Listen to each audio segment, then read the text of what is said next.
مشاهدينا الاعزاء، مشاهدي برنامج اسرار اليوم من قريه ابو بكر الصديق، وتحديدا من امام مدرسه الشهيد حازم رمضان، احد تكريمات الدوله لابن من ابناء الوطن الشهيد حازم رمضان ابن قريه ابو بكر الصديق.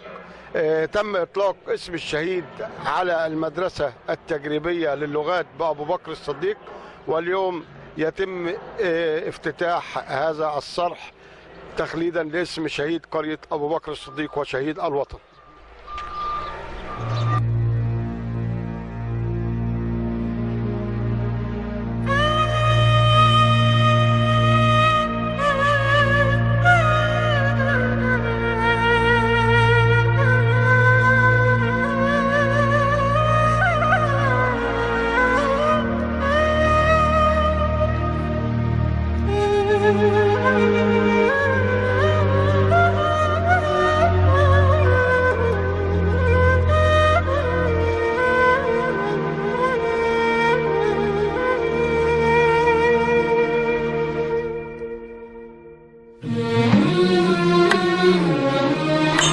نحن الآن داخل مدرسة الشهيد حازم رمضان في انتظار أن يتم هذا اليوم الافتتاح تكريما لاسم الشهيد.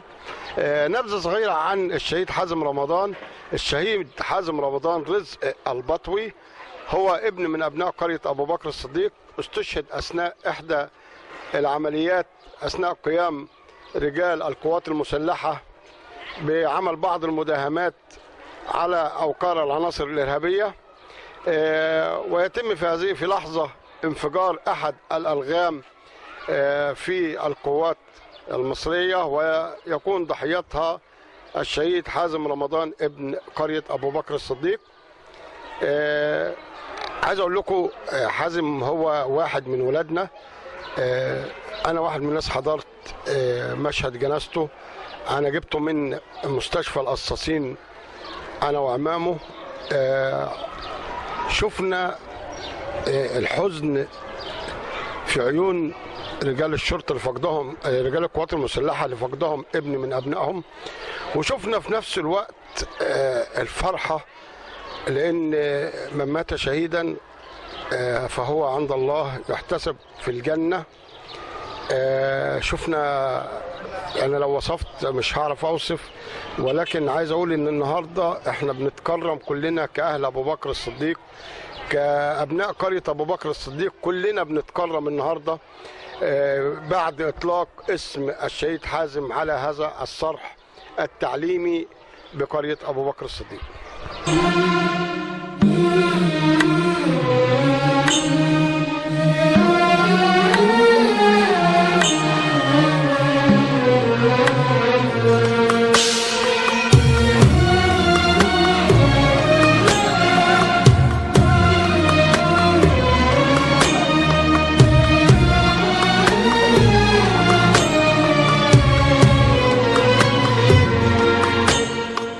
سلم على الشهداء اللي معاك، سلم على كل اللي هناك، سلم على الشهداء اللي معاك، سلم على كل اللي هناك. عمرك كان تمن الحرية، لكن بلدك مش نسيك. سلم على الشهداء اللي معاك، سلم على كل اللي هناك. عمرك كان تمن الحرية، لكن بلدك مش ناسيك. وشك متسوق بالطيب، وامك صبرها انك حي، وحياتك في وراك اخواتك، ارتاح انت وحقك جاي. وشك متسوق بالطيب، وامك صبرها انك حي، وحياتك في وراك اخواتك، ارتاح انت وحقك جاي، ارتاح انت وحقك جاي.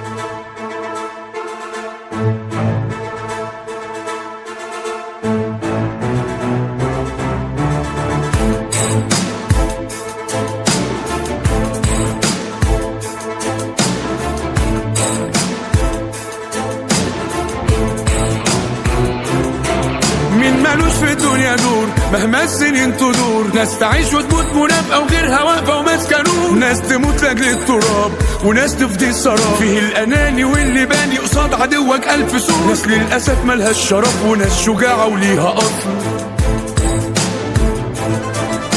أسود واقفين في حبك يا بلادي، أسود قدام كل اللي يخون يا عادي، ده مين يمسنا أو يجي يقرب هنا، أسود وقد الوعود.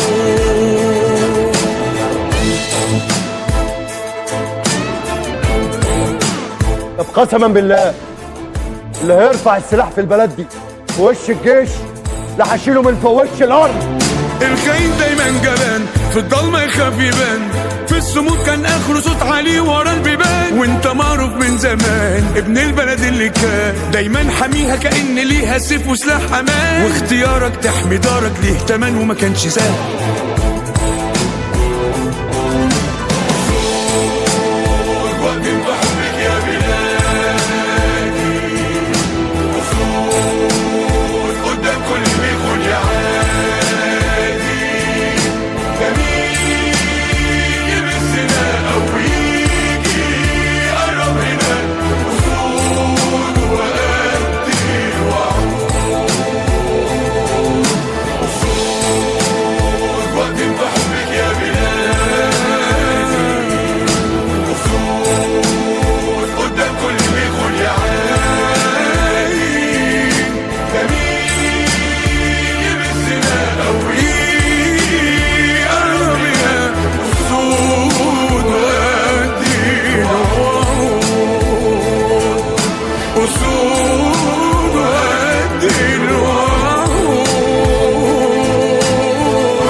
ايدينا يلي في حب مصر بتضحي بسنينا، يلي انت وفيت وعد كان بينها وبينك، يلي انت كنت شايلها دايما جوا عينك.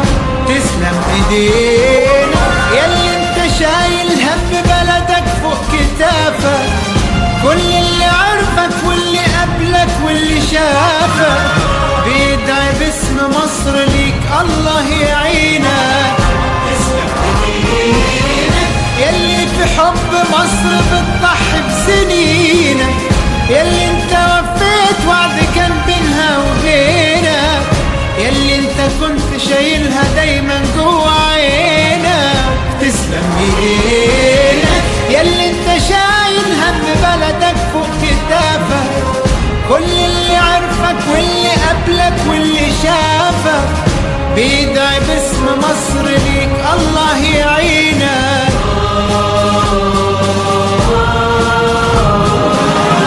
وقت ما تزعل مصر بتطيب خاطرها، دايما قصاد الدنيا بترد اعتبارها، يلي مشيت وياها في السكة لآخرها، من وسط كل ولادها عارفة انك كبرها. وقت ما تزعل مصر بتطيب خاطرها، دايما قصاد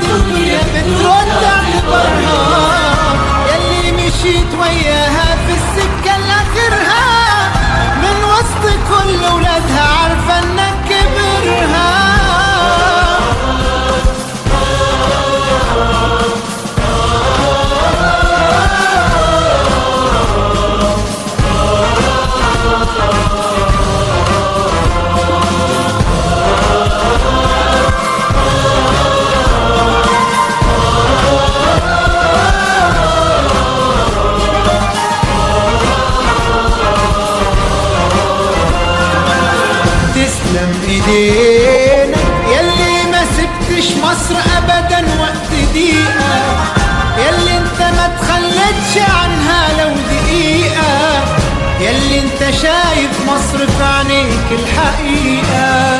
تسلم ايدينا ياللي لمصر بس حسيت بانتمائها، وبكبريائها كان بيكمل كبريائها، وكتير ترابها تبل من عرق جبينها.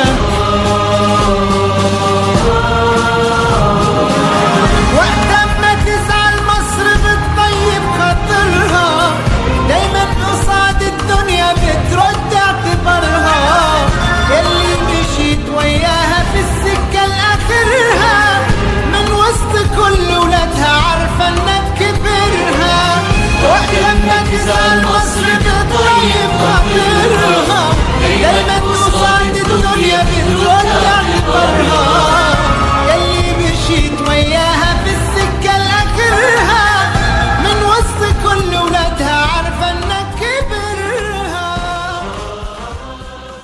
سنبدأ الآن بتوفيق من الله تبارك وتعالى هذا الحفل، وأدعو الله عز وجل أن يليق باسم الشهيد حازم رمضان البطوي رحمه الله رحمة واسعة. العرض العسكري يتقدم. قالوا ايه علينا دول وقالوا ايه، قالوا ايه علينا دول وقالوا ايه، مش سامع حاجة مش سامع صوت، احنا الدبابة. مدرسة ايه يا ابطال؟ الشهيد حازم رمضان. ثابت، دوران لليمين لليمين ضرب، دوران لليمين لليمين ضرب، معتدل مرش. مدرسة ايه يا ابطال؟ الشهيد حازم رمضان. ثابت.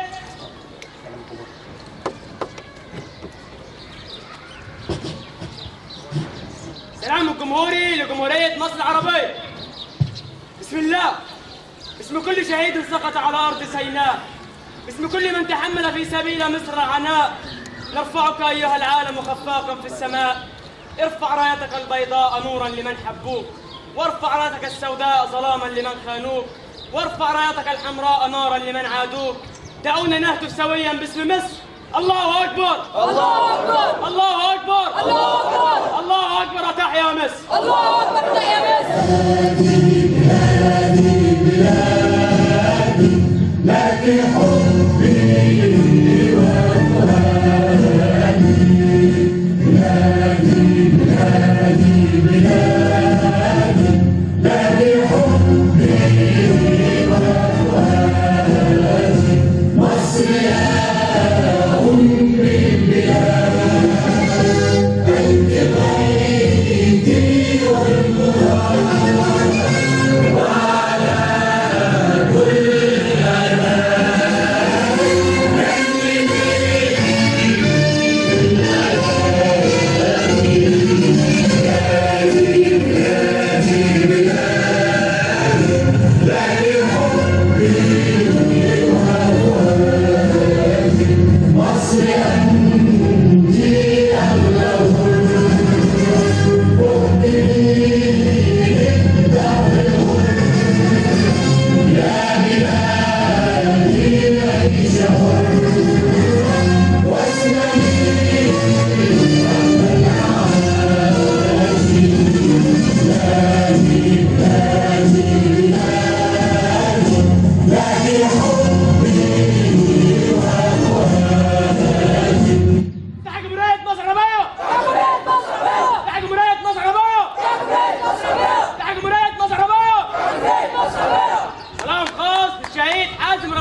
وتدمر مدرسة يا أبطال الشهيد حازم رمضان. مدرسة يا أبطال الشهيد حازم رمضان. ثابت ورا الشمال وتدمر مدرسة يا أبطال الشهيد حازم رمضان. ثابت ورا اليمين الحمد لله الذي وضع الخير والبركة والنماء في سيناء. الحمد لله الذي أقسم بالتين والزيتون والطور من سيناء. وأشهد أن لا إله إلا الله من له العزة والبقاء، ومن حكم على بني إسرائيل بالتيه في سيناء.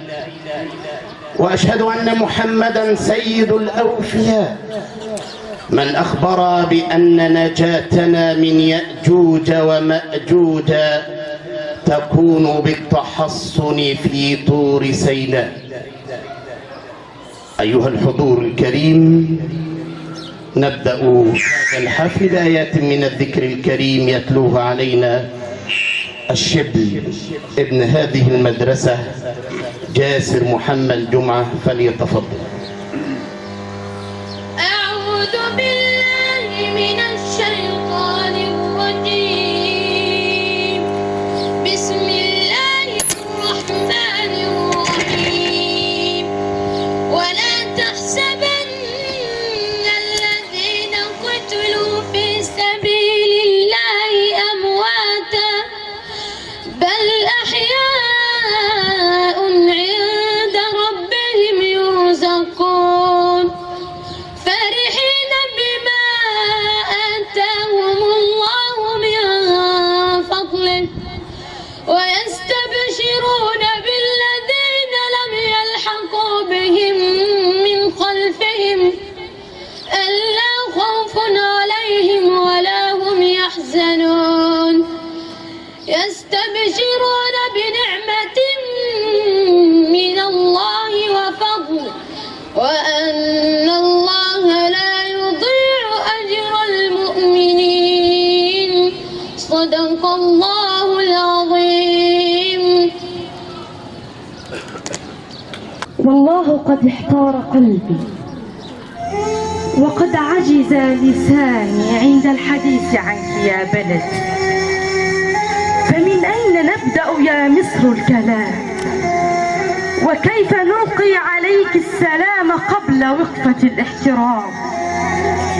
لأن في عينيك الأيام والأعلام والأقلام والأعلام. فصباح الخير يا أرض الكنانة وناصرة الديانة وحاملة التاريخ بأمانة. يا أهل مصر، منكم أمير الشعراء وكبير البلغاء وشيخ الفصحاء وأستاذ النجباء وسيد الخطباء. ففي مصر القافية السائرة والجملة الساحرة والمقالة الآسرة والفكرة العطرة. يا مصر أنت أدب خلاب وجمال سلاب وسحر جذاب وذكاء وثاب. يا مصر جنودك خير أجناد الأرض ورجالك دائما في الميعاد. ففي مصر تعانقت القلوب وتصافح المحب والمحبوب والتقى يوسف بيعقوب فصفق الدهر ليوسف منشدا وغنى الزمان له مغردا وخروا له سجدا.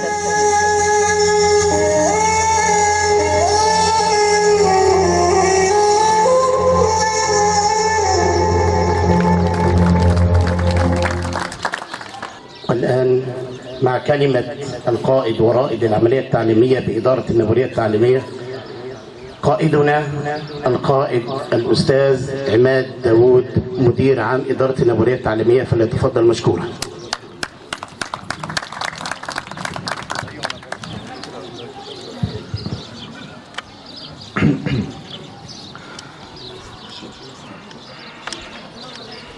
شكرا. السلام عليكم ورحمة الله وبركاته. الحضور الكريم، تحية طيبة خالصة من القلب إلى القلوب جميعا.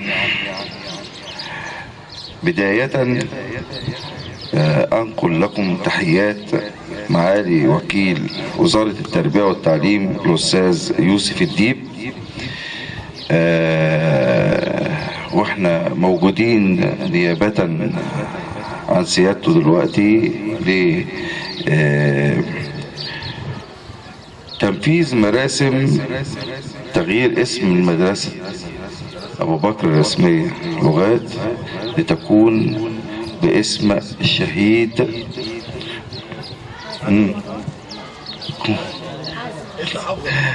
حازم رمضان البطوي، تنفيذا لقرار معالي محافظ البحيرة. وطبعا هي مصر دايما وفية لأبنائها، دايما بتخلد أسماء شهدائها اللي ضحوا وبذلوا الغالي والنفيس من أجل حمايتنا، وعشان نفضل احنا دايما في أمن وأمان. وده مش بسهولة، عشان كل واحد فيهم واقف وكان قد الموقف. وهي دي المواقف اللي تعبر عن روح مصر وعن الإنسان المصري. فهي لمسة وفاء، ومهما عملنا ومهما يعني وقفنا ومهما سمينا لأنه فيه هو وزملائه حقهم علينا. يعني كان ليا قريب رحمة الله عليه كان بيقول لي احنا في عز البرد بنبقوا واقفين عشان انتوا تبقوا قاعدين امنين ومتدفيين. تخيلوا بقى في اثناء الحرب بيكون حالهم ايه وبيدافعوا بلدهم ازاي. ده لمسة وفاء من الدولة المصرية في عهد فخامة الرئيس عبد الفتاح السيسي، ربنا يحفظه ويحفظ مصر دائما بالخير واليمن والبركات والسلام دايما لأهل مصر. ودايما مصر تأتي بالجديد، ودايما مصر دائما وقفتها التاريخية زي ما احنا في مشهد وموقف حاليا. كلنا لازم نكون ورا القيادة المصرية، هو ده التاريخ. عشان كده هي مصر دايما صلدة وصلبة، ما يهزهاش اي عدو ايا كان، ولا يهزها اي موقف سياسي اقتصادي. مصر تفضل واقفة وراسخة وأبية عبر الازمان. ممكن نضعف لكن لا نهان، وده موقف فخامة الرئيس اليوم. تحية لفخامة الرئيس بعد السنة. شهيد حازم رمضان، الاسم جندي مقاتل حازم رمضان. العمر مش فاكر قوي، المهنة على الحدود ساكن تملي. بتعمل ايه؟ واقف بحمي بلدي وسلاحي صاحي تملي، يحمي رمال بلدي، يحمي رمال بلدي. مش خايف، مش خايف. اخاف ليه؟ ده انا قلبي ميت وفي الحديد هيفوت.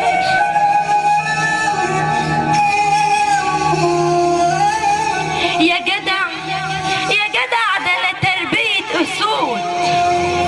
في العسكرية لينا مبدأ، في العسكرية لينا مبدأ، الجدع على الجنة يسبق. امبارح صاحبي مات، امبارح صاحبي مات، واندفن بين الرمال من سكات، واندفن بين الرمال من سكات. ايه هيحصل يعني؟ امي هتبكي شوية وابويا هيعيش مصدوم.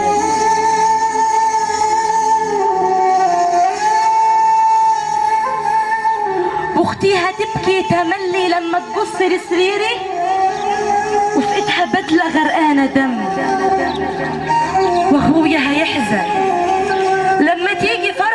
مرضاش يلاقيني جنبه زي ما كنت وعده زمان. وحبيبتي هتخاف تظهر دموعها، يسألوها مالك. معقول تقول مات اللي كان بيحبها؟ معقول تقول مات اللي كان بيحبها؟ كان أمير ساكن جوه قلبها، كان حالف يعيش طول عمره جنبها.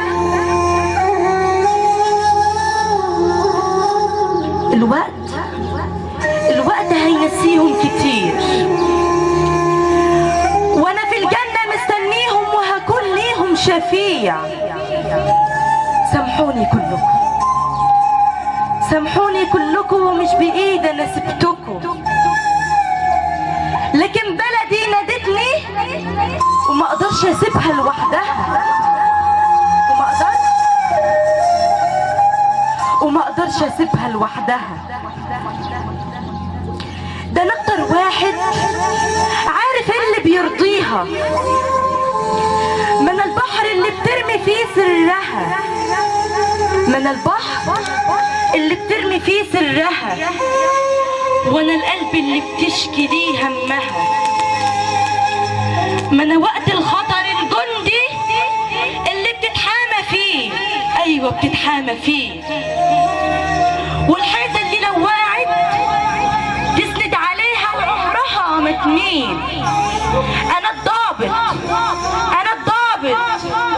انا الفريق يا مصر باختصار، انا الفريق يا مصر باختصار.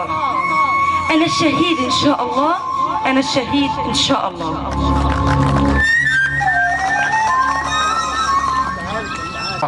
أبو كبير محتاجك يا حبيبي. أنا عندي فضول هيقتلني، نفسي أعرف عايز أقول إيه.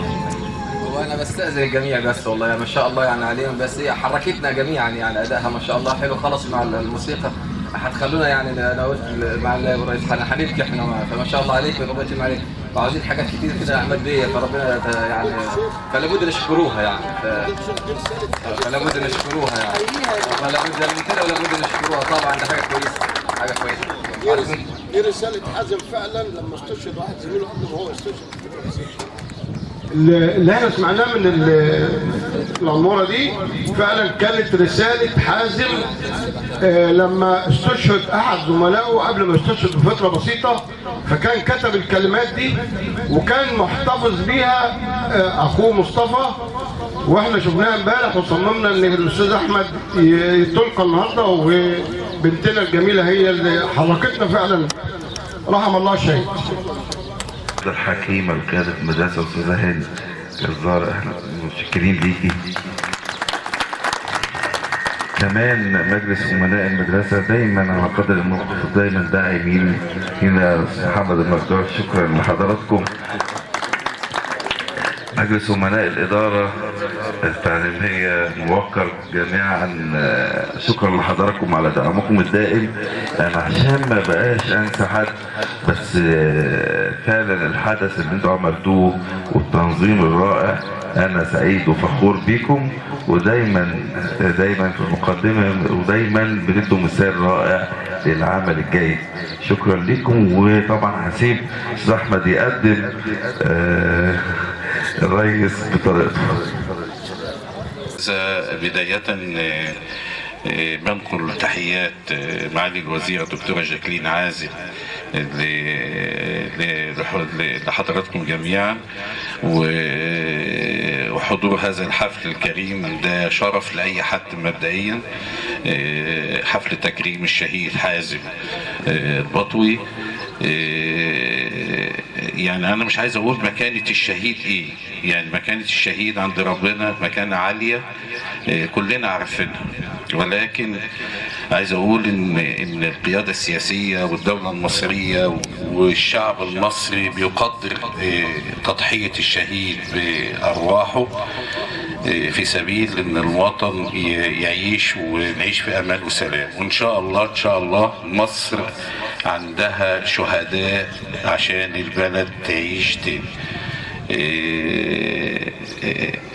يعني اسم الشهيد حازم لما اتحط على المدرسة شرفت المدرسة، بل القرية، بل أبو المطامير بحالها، بل محافظة البحيرة. يعني شيء ممتاز جدا. والد الشهيد، أنا بفتخر إن أنا يعني أعرف حضرتك، وأتمنى أن يكون التواصل متواجد على طول. وبقول لحضرتك والأهل حضرتك والقرية أبشروا الجنة، أبشروا الجنة إن شاء الله، إن شاء الله. كل سنة وانتم طيبين، وأتمنى أن أنا أكون عند حسن ظنكم جميعا. وأنا مكتبي مفتوح لأي حد في حضراتكم أقدم أي خدمة، لأن قرية الصديق من القرى المميزة في أبو المطامير. شكرا للحضور جميعا. أنا ما حضرتش كلمات عشان بس يعني يعني دي نبعة من القلب، ولكن يعني عايز أقول لحضراتكم إن أنتوا شرفتوني. أنا جالي الشرف إن أنا أحضر حفلة زي دي. طبعا القائمين على الحفلة بنكن لهم كل الاحترام والتقدير. شيء عمل عظيم إن هم قدروا إنه يعبروا عن مدى احترامنا وتقنيننا واعتزازنا بأهل الشهيد.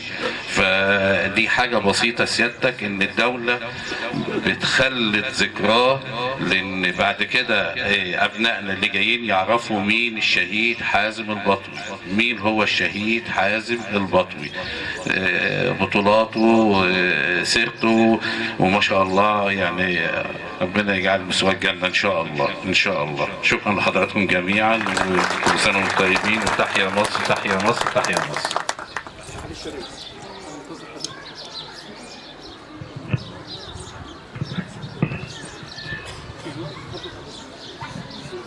كما قلنا والد الشهيد البطل حازم رمضان البطوي فليتفضل مشكورا.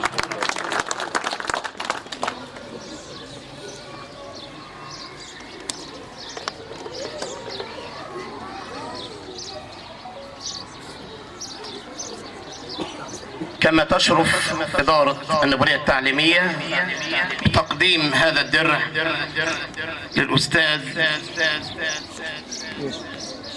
للأستاذة الكريمة الأستاذة عزة إبراهيم الهولي، أخت الشهيد ومن قواتها المسلحة، وتخضبت دماء مصر بدماء هذه الأرواح الطاهرة. والآن درع مقدم تذكار من إدارة النبوية التعليمية للشيخ الفاضل الشيخ عبد المعطي محمد أبو جوير، مدير إدارة الأوقاف مركز أبو المطامير، فليتفضل مشكورا.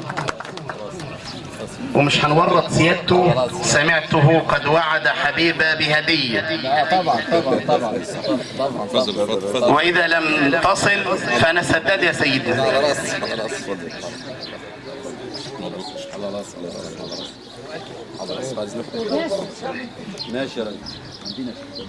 درع مقدم من إدارة النبوية التعليمية كنيسة أبو العطا.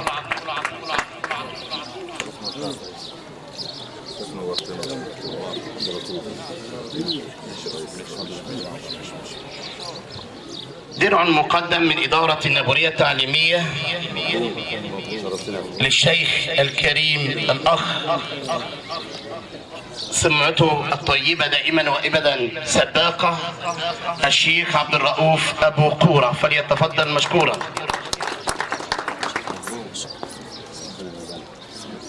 درع مقدم لشعلة النشاط بإدارة النبوية التعليمية، بل في كل مكان، الأستاذ إبراهيم طايل نقيب المعلمين بالنبورية.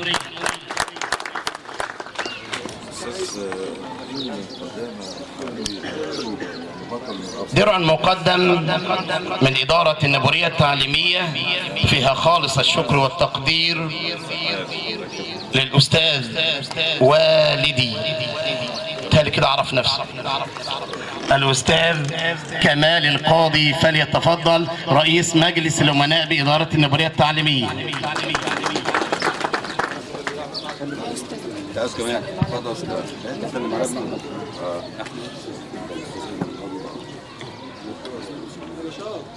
اتفضل كمان دي.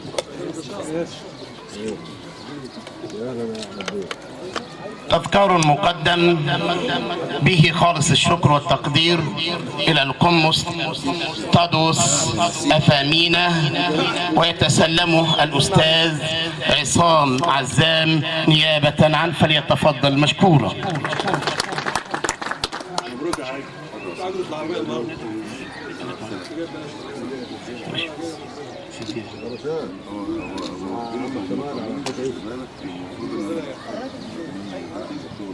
درع مقدم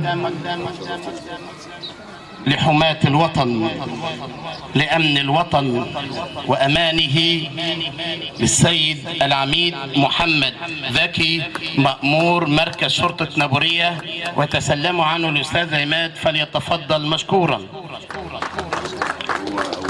هو اعتذر برضه لأنه عنده مأمورية دلوقتي.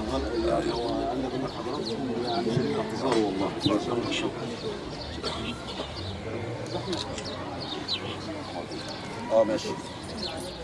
مع حسن الختام وما أجمله من ختام لهذه الشخصية الكريمة التي وطئت قدماه هذه الأرض المباركة،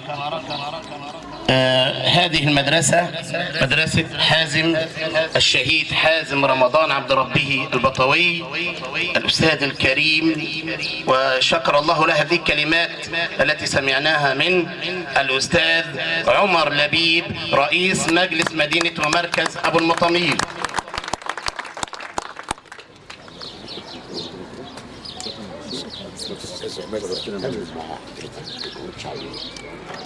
تعالى وش الصورة كمان. تعالى الصورة كمان. اتفضل.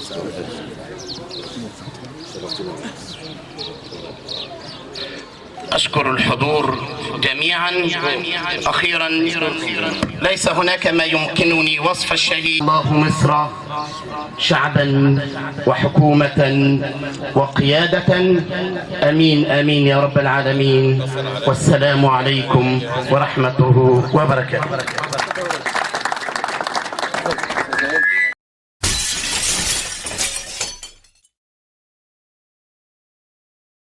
في هذا اليوم وفي حفل تكريم وتأبين ابن قرية أبو بكر الصديق الشهيد حازم رمضان بإطلاق اسمه على مدرسة أبو بكر التجريبية، لتصبح من اليوم رسميا مدرسة الشهيد حازم رمضان البطوي شهيد قرية أبو بكر الصديق، وأول مدرسة على مستوى الإدارة التعليمية بالنوبرية يطلق عليها اسم شهيد. يكون لنا أبناء قرية أبو بكر الصديق هذا الشرف. نلتقي اليوم في وسط حضور وجمع كبير من القيادات السياسية والتنفيذية في هذا الاحتفال. بداية نلتقي بوالد الشهيد، والد شهيد الحاج رمضان. أنا لو اتكلمت عن حازم أنا كلامي فيه مجروح، لأن ده ابني، وزي ما قال الأستاذ أحمد فايز هو اتعامل معاه كمدرسه وانا اتعاملت معاه كمدربه في مركز الشباب، فشهادتنا فيه مجروحه، ولكن ما نشاهده اليوم هو اكبر دليل على ان فعلا حازم ربنا كرمه.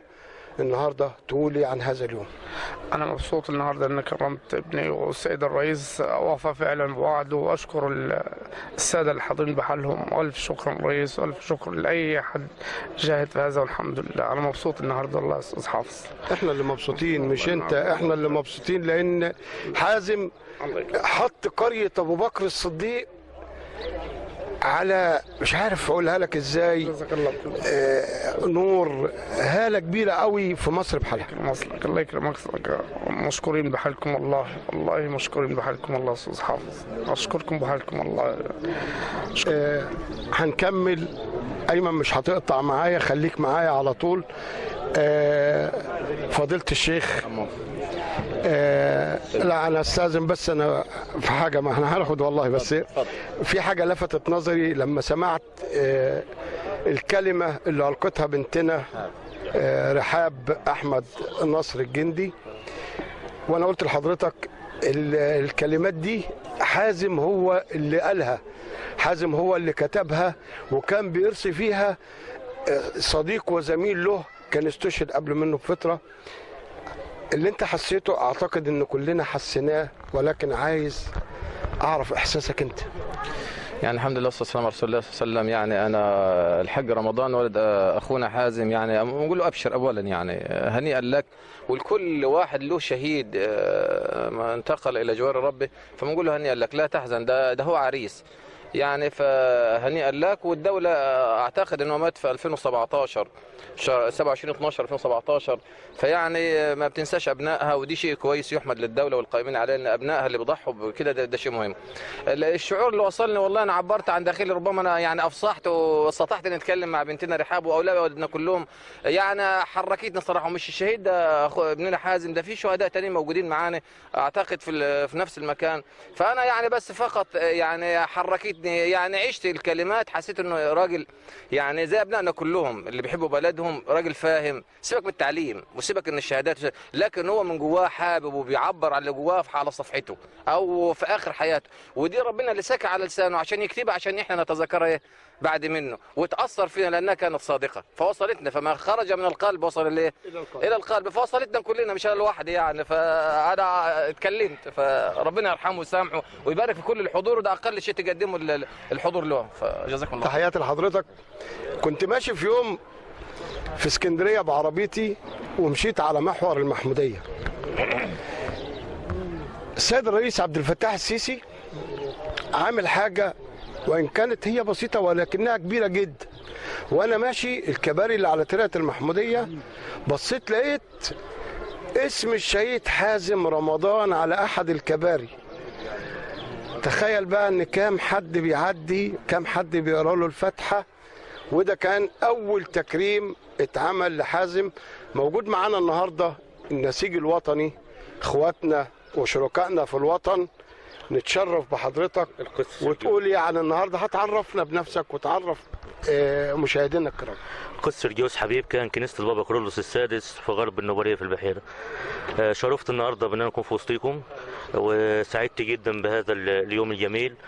وهذا اليوم ليس بجديد على مصر، دي مصر الوفية اللي بترد الجميل لكل حد قدم لهذه البلد، وهذا الشهيد قدم حياته وقدم عمره كله نظير رفعة هذا الوطن، وإن هذا الوطن يكون ذو قوة وذو صلابة. احنا في هذا اليوم إن كانت مصر بتكرم هذا الشهيد، ونحن كلنا في هذا اليوم فرحين بأنه اطلق اسمه على هذه المدرسة، لكن أيضا مصر تستحق مننا كلنا أن احنا نقدم الكثير والكثير والكثير. وإن كان أكثر حاجة ممكن نقدمها لمصر هي وحدتنا كلنا، ففي الاتحاد قوة.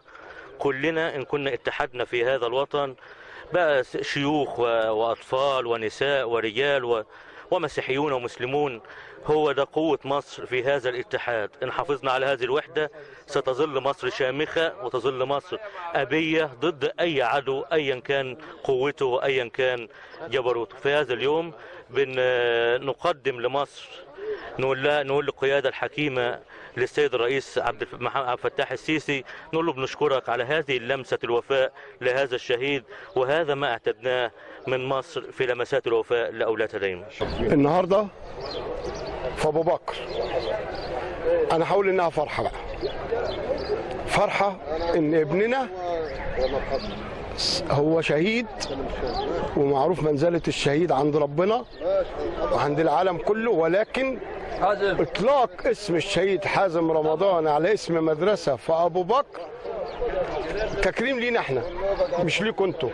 انا بتكلم وانا واقف في وسط اهل الشهيد.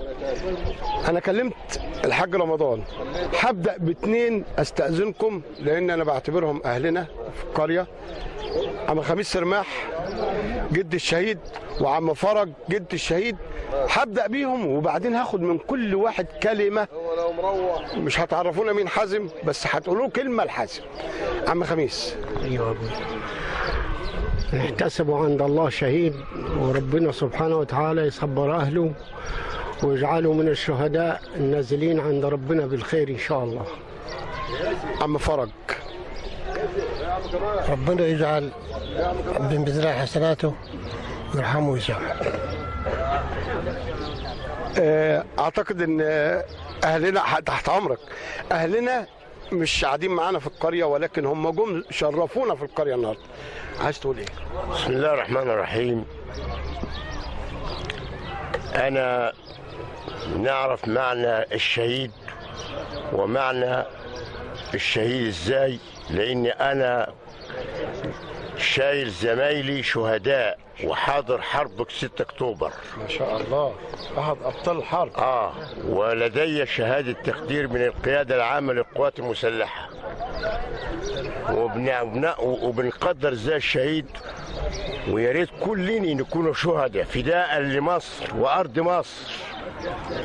تحيه للشهيد ومحسوب لوالده في الجنه ان شاء الله، ان شاء الله. شكرين جميعا. يعني حازم من عيله كلها ابطال، معانا بطل في حرب اكتوبر. اخواتي بقى يقولوا ايه النهارده الحازم في عجاله سريعه كده؟ حبيبي حازم والله يعني بطل والحمد لله يعني، وربنا يعني يرزقه الجنة إن شاء الله. يعني حازم دي يعني أخويا وحبيبي، يعني أخ أخويا، يعني مش أكتر من كده والله. تحية للبطل حازم، نحسبهم الشهداء إن شاء الله، وكل شباب مصر فدى مصر. تحية للشهيد حازم رمضان يرحمه الله، وإن شاء الله إن شاء الله في جنة إن شاء الله. رحم الله الشهيد وأسكنه فسيح جناته، وإن شاء الله في ميزان حسنات والده ووالدته. رحم الله الشهيد، نحتسبه عند الله إن شاء الله. احتسبهم الشهداء إن شاء الله. رحم الشهيد ونحسبه عند الله شهيدا بإذن الله إن شاء الله. رحم الله حازم رمضان، وربنا يجعله في الجنة إن شاء الله. رحم الله الشهيد ورحم الله شهداء مصر كلهم، ورحم شهداء الوطن العربي كلهم. رحم الشهيد وشهداء مصر كلهم إن شاء الله. في تكريم وإطلاق اسم الشهيد حازم رمضان على مدرسة في قرية أبو بكر الصديق، أنا سمعت يا مصطفى العيلة كلها موجودة معانا هنا، سمعت كلامهم كلهم، ولكن أنت بالذات عشت وكنت قريب أوي من حازم زي ما احنا كنا قريبين منه في مركز الشباب. أنت كنت قريب منه وإحنا دردشنا امبارح كتير. أنا عايزك تقول كلمة توجهها لحازم رحمة الله عليه شهدنا، وكلمة توجهها للمسؤولين في البلد. مبدئيا أنا بشكر إدارة التربية والتعليم باسم مدرسة تجريبي، وبشكر الأستاذ عمر لبيب رئيس مدينة أبو المطامير. وطبعا أنا مش هشكر حضرتك لأنك أنت واحد مننا، مهما أقول مش هقدر أديك 1% من حقك. طبعا الشهادة دي احنا كلنا نعتز بيها بلا استثناء، واحنا فخورين ان احنا، مش هقول اخويا بقى، اللي احنا عندنا شهيد في البلد، ده رقم 1. ورقم 2 حاجة أنا أتشرف بيها وأفتخر بيها إن ده أخويا، تمام. وقبل استشهاده فعلا زي ما ربنا سبحانه وتعالى بيقول إن في نبوة عن الموت قبلها ب40 يوم، طبعا هو تنبأ موته واستشهاده، وكانت أمنيته إن هو يموت قبل والدته. حتى كان على التواصل الاجتماعي على صفحة الفيس الخاصة بيه نزل منشور أو بوست، تمام، كتب فيه: إذا توفيت قبل أمي فأخبروها لقد أمنيتي تحققت. وطبعا زي ما حضرتك شفت في الاحتفالية، تمام، الرسالة اللي هو كان كاتبها على الفيس وقالتها الأستاذة حبيبة، بس أنا مهما أقول يعني مش هقدر، فأنت اعذرني.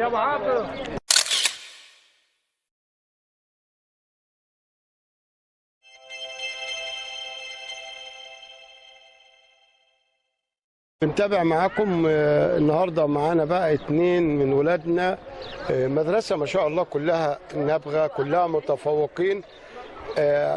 لو فكرت عن نفسي المفروض اعمل لقاءات مع كل ولادنا ولاد المدرسه، ولكن لضيق الوقت انا اخترت 2 يمكن لمسوا قلوب الحاضرين، حبيبه احمد نصر وجاسر محمد جمعه.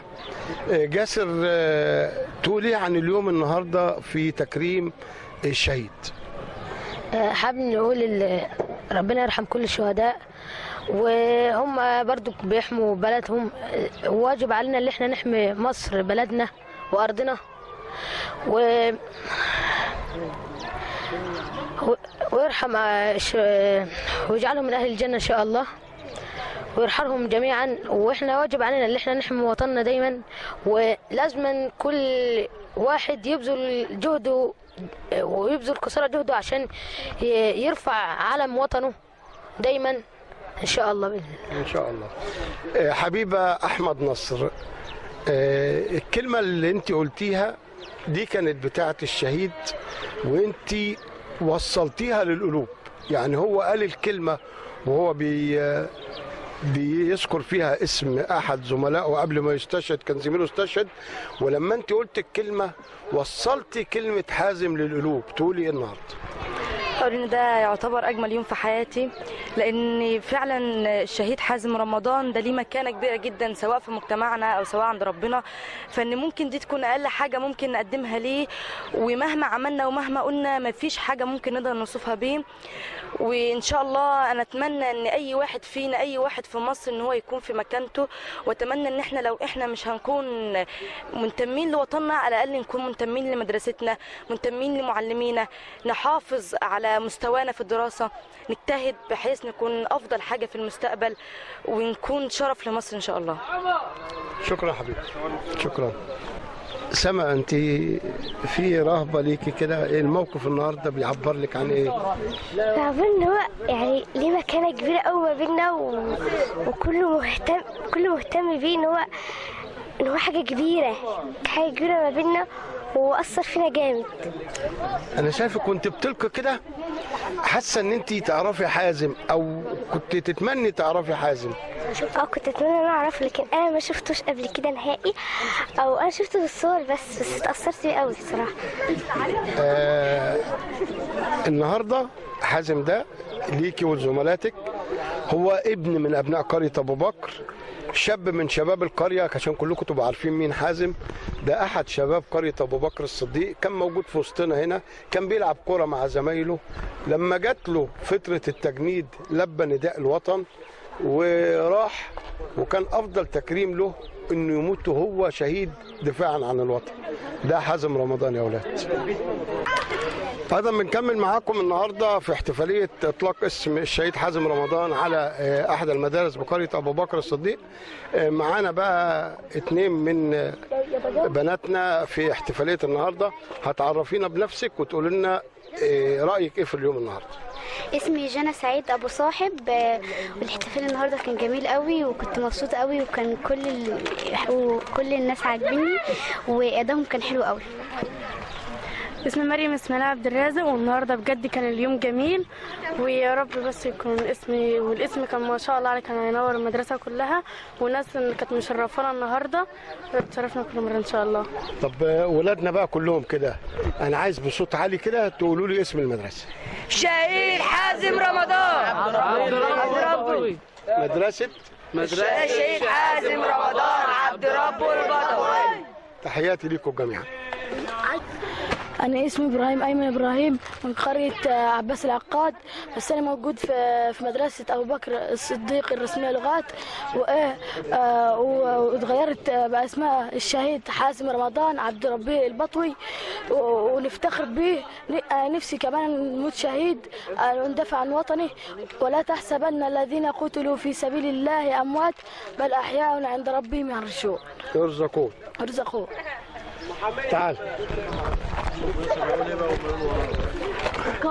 اسود يبقى انت قائد، انا شايفك كده وانا داخل في طابور العرض وكنت بتقول كلام جميل، عايزك بقى تردده مع زمايلك كده. عرفنا بنفسك الاول. انا اسمي يوسف محمد السيد، من هنا من ابو بكر. درست في المدرسه دي من وانا صغير، واللي هي مدرسه ابو بكر الصديق اللي اتغيرت اسمها بقت الشهيد حازم رمضان عبد ربه البطوي، وانا فخور جدا بيه ونفسي اكون زيه ان شاء الله. انت بتقول ايه بقى؟ انا كنت بقول في شعار انا اللي مؤلفه يعني، اللي هي بيقول مدرسة ايه يا ابطال الشهيد حازم رمضان، مدرسة ايه يا ابطال الشهيد حازم حازم رمضان. مدرسة ايه يا ابطال؟ الشهيد حازم رمضان. يا رب كده ان شاء الله يكون في الجنة النعيمة ان شاء الله. ان شاء الله حبيبي، شكرا. من داخل صرح تعليمي كبير من داخل مدرسة الشهيد حازم رمضان، يسعدنا أن نلتقي بالرجل الأول في العملية التعليمية، مدير إدارة النوبلية التعليمية الأستاذ عماد داوود. أستاذ عماد، أعتقد أن دي أول مدرسة يطلق عليها اسم شهيد بإدارة النوبلية بالكامل. النهارده تكريم لاسم الشهيد، تكريم القيادات السياسيه والقياده الحكيمه بقياده الزعيم الرئيس عبد الفتاح السيسي لاحد ابناء قريه ابو بكر باطلاق اسمه على المدرسه. شرف ان احنا نعرف من حضرتك رايك وتقول ايه عن النهارده. هو ما بيبقاش هنا رأي واحد زي ما حضرتك قلت ان ده حدث كبير جدا، وان يبقى اطلاق اسم الشهيد حازم رمضان عبد ربه البطوي على اسم مدرسة ابو بكر رسمية لغات سابقا، ويكون الاسم ده على مدرسة من المدارس المتميزة في إدارة النوبلية بل في محافظة البحيرة كلها.